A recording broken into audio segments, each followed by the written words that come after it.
At the beginning of this course, we have argued that the sophisticated income-based valuation approaches estimate firm value based on the forecasted cash flows the company is expected to produce in the future.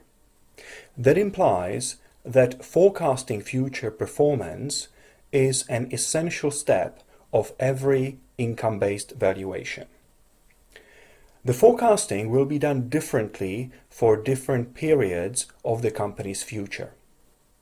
For the 5 to 10 years in the near future, we typically forecast companies' performance with the use of the key financial ratios, such as the growth in sales, operating profit margin, and the operating asset turnover.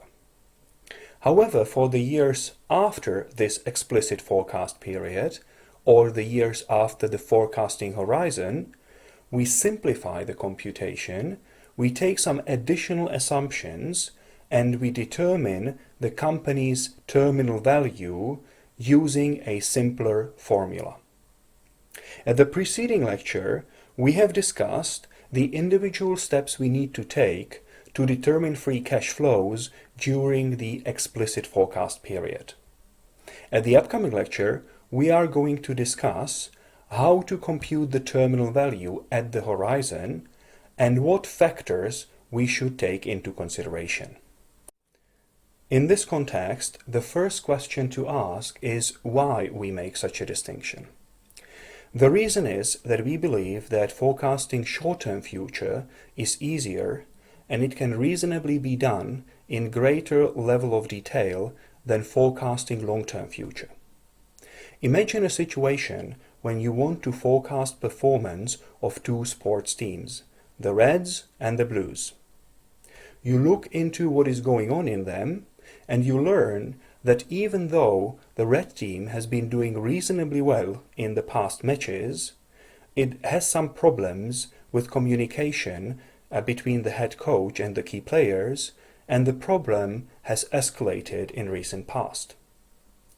Then you also learn that the blue team that has not performed as well in the recent matches have been training really hard, and the players have been tired after this training. Well, this information will help you to forecast that the blue team may dominate in the near future. However, this information will be much less useful when forecasting the performance of the two teams 5 years into the future.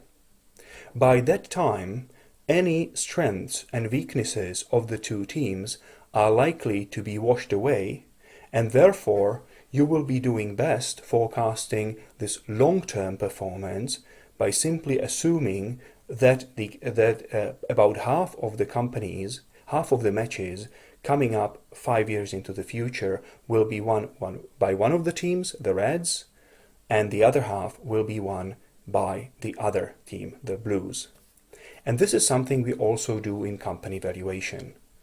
We forecast the upcoming years, the explicit forecast years, in greater level of detail, and we make the forecasting somewhat more approximate in the longer term future. So this is how we can visualize the individual forecasting stages. First, we make a detailed forecast about a few years into the future, typically 5 to 10 years, when we forecast the company's performance using the key financial ratios.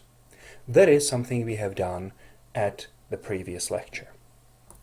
Then, we are going to make a more approximate forecast of the company's terminal value at the horizon. That's something we are going to discuss today. In addition, you may wish to include in between some convergence period where you make a smooth transition between the end of the explicit period and the horizon. Now, this convergence is not as essential as the explicit forecast and the horizon, because very often if you provide a realistic modeling in the explicit forecast, the last year of the explicit forecast will be fairly close to how the company is going to look at the horizon, and therefore the convergence is not going to be essential. But of course, if you want to include convergence to make sure that the transition is even smoother, you can do that. Now, how are we going to compute the company's terminal value at the horizon?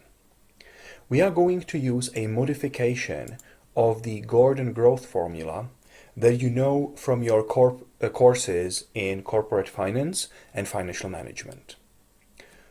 The formula determines the present value of an infinite stream of payments that grow at a constant rate G and are discounted at the cost of capital R.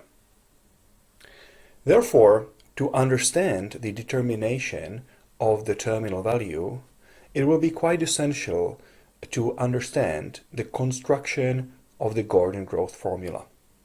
And that brings me to my first question of this week.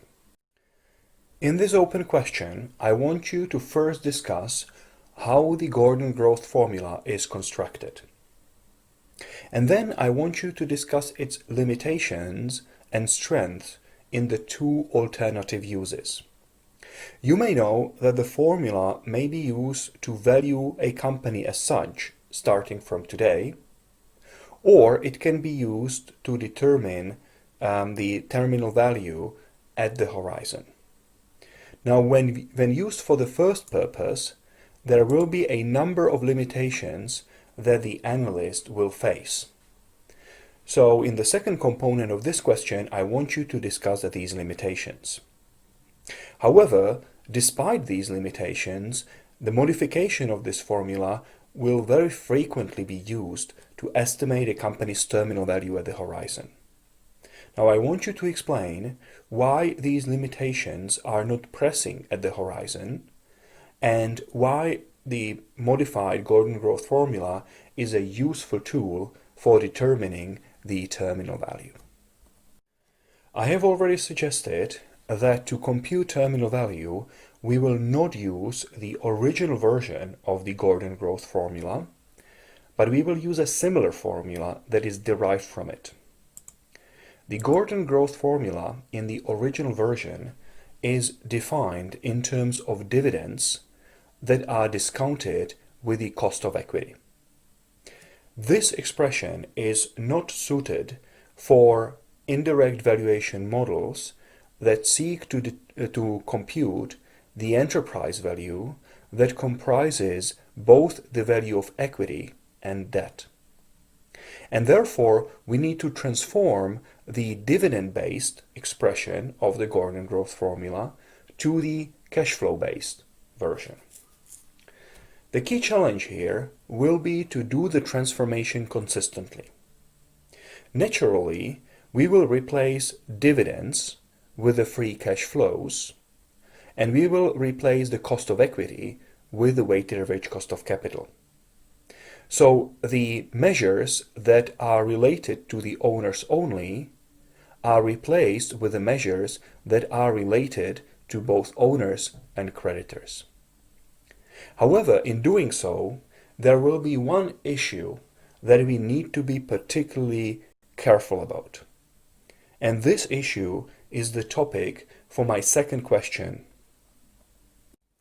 So in the second question, I give you a few options and I ask you which of those is the key challenge that we need to address when transforming the original dividend-based version of the Gordon growth formula to the cash flow-based version that is needed to determine the terminal value of companies. After having discussed the technique of computing terminal value, we will now look into the economic considerations that we should have in mind when determining how much value the company will create after the horizon. You already know from our earlier discussion in the course that companies create value when they realize profitability above the cost of capital. There will be two key drivers that will determine value creation. First, it is the company's ability to generate profitability above the cost of capital, and the second is the growth rate.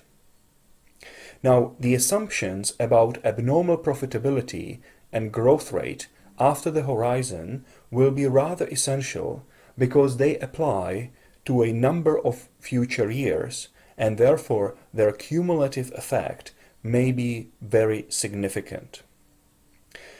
It is fair to say that forecasting growth at the horizon may be somewhat easier, simpler than forecasting profitability.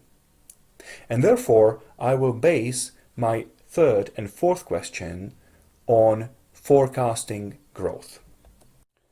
In question 3, I will ask you to discuss the economic considerations that we should have in mind when forecasting growth rate after the horizon. Second, I want you to explain why it would be unreasonable to forecast very high growth rate after the horizon. You are welcome to include both the conceptual arguments and some empirical evidence related to growth rates in firms. And finally, I want you to discuss whether higher growth rates always imply higher estimated enterprise value. That is to say, if I increase my G after the horizon, will it always mean that my estimated value of the firm will increase? And finally, in the last question for this week, I offer you several options and I ask you to choose the one that is the best point of departure for estimating a firm's terminal growth rate. That is to say, its growth after the forecasting horizon. Here I benefit from the fact that forecasting growth tends to be easier than forecasting profitability, and the recommendations about how it should be done are more consistent.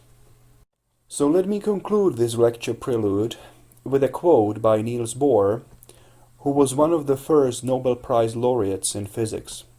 He said, "Prediction is very difficult, especially if it is about the future." So if you find yourself in a situation when you forecast a company's future profitability and you really don't know what valuation assumptions you should be using, note that you are not on your own. Prediction is difficult for everyone and nobody has a crystal ball.